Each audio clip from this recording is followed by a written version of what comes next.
Sånn. Det var den himmelen. Og så skal vi se hvem vi har her. Det er Pelle og Stian. Eller? Haha. Og nå er vi veldig spente på å høre hva dere har tenkt å gjøre i dag. Ja, det vi har tenkt å gjøre nå, det er at nå har vi i 20 år, så har vi hatt skjøteledninger ligge overalt. Ja, fysj. Men så er det sånn at vi har en sånn elektrikerkar her, og han synes ikke det er helt sjef at vi har det. Jeg synes heller ikke det er noe særlig. Jeg synes ikke det, Nei. men det ble veldig tydelig. Så nå skal vi grave ned en tilførselskabel for strøm bort til det gjerdet her. Ja. Senere så skal vi gjøre det til et par andre gjerder, men vi fant akkurat ut at vi har for lite rør. Åja, så da tar vi det her først. Så vi tar det her, for her har vi lagt noen her, og så begynner vi rett og slett med det. Ja, jeg liker pragmatisk tilnærming. Ja. Er det heter? Ja. Da regner jeg med at vi får det røret her i jorda i dag. Ja. Så spennende. Yes. Der har vi Ida, som Ja. koser seg med å hugge ved, Ja. som vanlig. Da går det jo bare å hente gargantua, er jo veldig godt sånn. Ja. Så her kan vi se hvor stor den gravemaskinen er.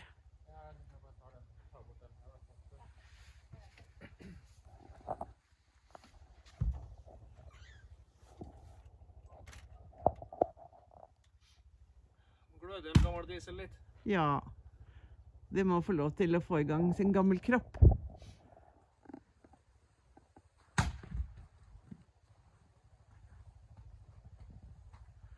Kommer litt innpå, skal vi høre hvordan det høres ut når den brummer i gang. Det skriker fart da. Gjør det det? Tror vi tåler det. Åja. Som på alle gamle ting, føles det sånn. Det er også, for meg så er det litt artig at en sånn diger ting har en viftereim. Det høres så sårbart ut. Det er jo ikke så veldig mye sånn, hva skal man si, det er ikke så mye fartsvind som kjører det her. Nei. Så fort rundt spinner vi. Nei, den går faktisk, selv når den skal gå, så går den veldig sakte.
Du vil ikke tro hvor diger den er nå, altså hvor nære den er.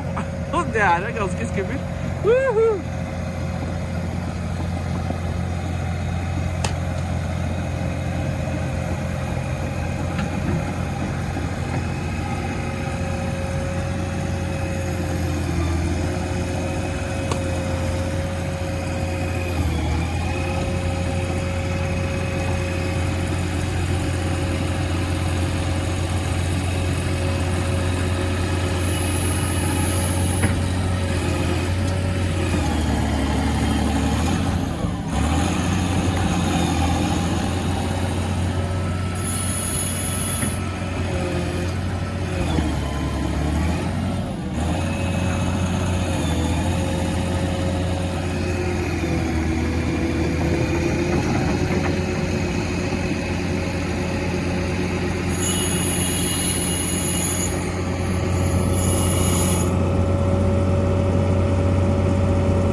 Se her.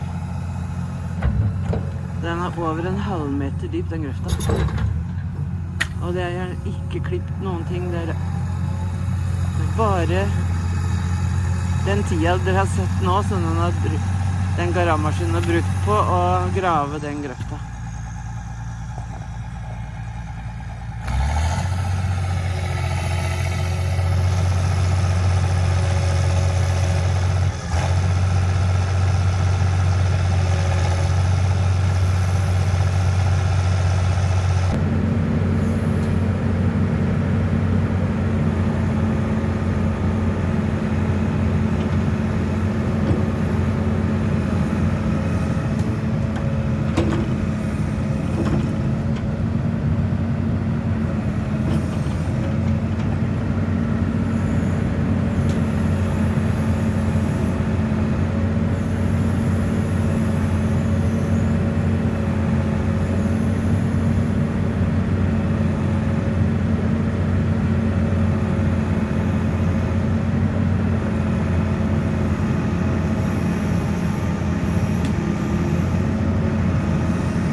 hold den. Stå på den.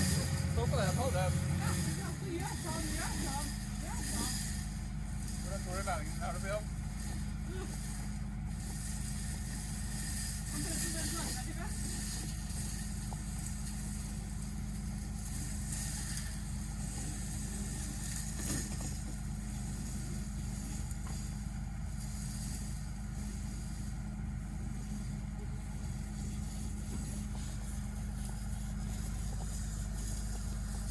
Det går litt fort med gravemaskin, da. Det går dust fort med gravemaskin.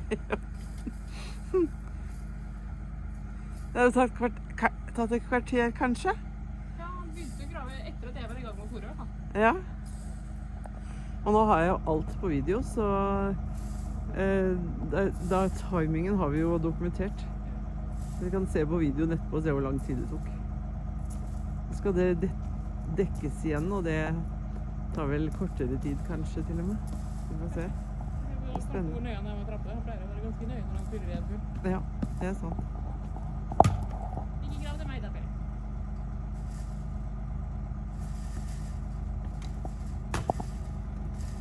Hvorfor fanger han her da? For den vil jeg veldig gjerne velge her før.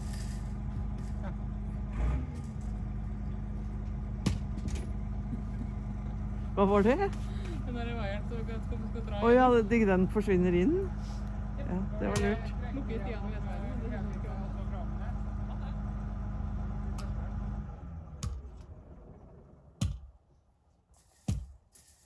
Vi sitter selvfølgelig fast her.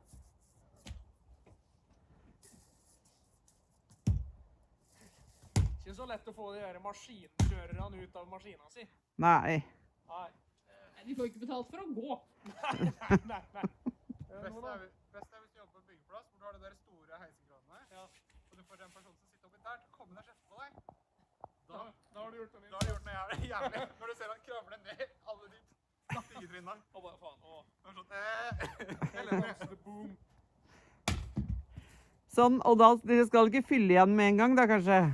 Vi trykker kabelen gjennom, og så fyller vi igjen. Det var veldig lurt. Med lurt nå, som har et knøttlite motorsykkelbatteri, så kan du la lyset stå på hvor lenge du vil omtrent, for det er LED-lys. Så jeg bruker omtrent ikke strøm. Men den her, som har 6 giganormiske batterier, du går sikkert tom på et bank. For det her er ikke LED-lys. Lurk har 24 minutter med bare lysa på om vinteren. Om vinteren, ja. Ja, jeg har testet, fordi hodelykta var ikke tom for strøm. Ja, og da vil den ikke starte igjen. Nei, men etter 24 minutter så ble de lysa veldig ikke så lysete lenger. Så da startet jeg med å kjøre litt igjen. Det var lurt. Så nå fester du med teip, for det er jo veldig dumt hvis den ryker midt inni der, liksom. Veldig. Veldig Da må dumt. man drive og dytte inn med trekkefjær og Ja. holde på knote og... Eller krabbe etter. Ja... Plass det. Farmen sånn 1 meter inn. Har Har du lyst til å gå i den enden og dra ut vaieren? Dra ut? Ja, du skal dra kabelen den veien.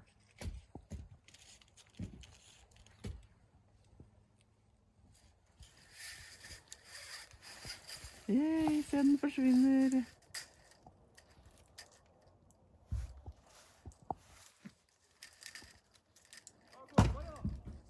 Ha det! Han ender opp høyt oppi der. Det er forresten på dagen i går så var det du og Ludvig som gjorde det her sist for noen år siden. Å ja, Da var dere ganske sure i ansiktet begge to. det var når vi fikk inn mer strøm til gården, det. Ja. Det her er bare en sånn tynn liten strømtråd, eller strømgjerde, tror jeg. Vent litt. For det vi planlegger, nå planlegger vi ikke sant å ha strømapparatet stående her på veggen. Ja. Så slipper vi å ha sånn, er det 230 volt ut i skjøteledninger eller under jorda. Og har strømapparaten stående overalt. Ja. Hvordan er det med jording da, Stian? Da trekker vi jordinga bort til paddocken og jordspydet ved siden av. Å, akkurat! Trekker vi bare 2 kabler fra apparatet til paddocken. Så blir fortsatt jordinga like god. Men det var utrolig smart. Hva sa du, Pelle? Ikke helt enda. Noen er utålmodige.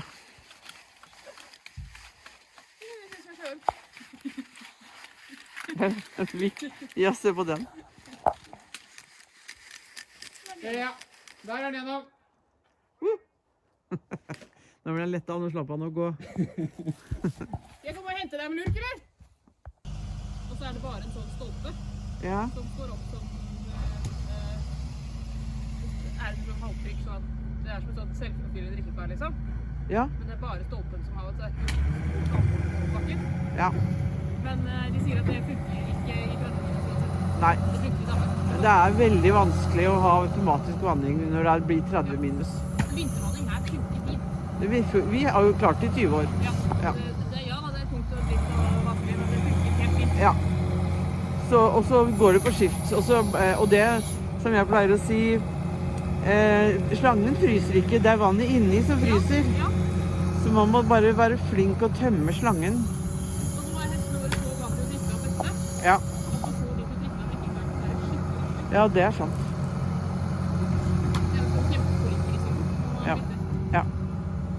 Og det skal vi ikke ha om vinteren. Men når vi får bli kvitt alle de skjøteledningene. Jeg har jo kjørt gressklipper over de skjøteledningene noen ganger. Ja, jeg har brøyta over de. Du har brøyta over de, og du har kjørt beitekusser over de. Ikke beitepussa di, Har faktisk. du ikke det? Det er godt jobba. Jeg har beitepussa et anslaget som nå heter hjemte i gresset. Ja. Og så har jeg beitepussa en gjerdestolpe som er i gresset. Den spyttet den bare ut igjen i 15 sekunder for å biter. Den bare... Ja. Og Uff a meg. lekeblokk. Vi har vært veldig gode kunder på Europris da, når det gjelder sånn skjøteledninger. Ja. Og Heldigvis har vi veldig bra jordfeilbryter og sånn, sånn at ellers så hadde det jo ikke gått. Skal vi se på nå. Tenk hvis vi skulle gjort dette for hånd. Det... det begynte jo. Ja, og det tok jo 2 dager eller noe, og det er mye smalere grøft enn det her. Han fikk mosjon da. Det er litt dødsvis. Ja.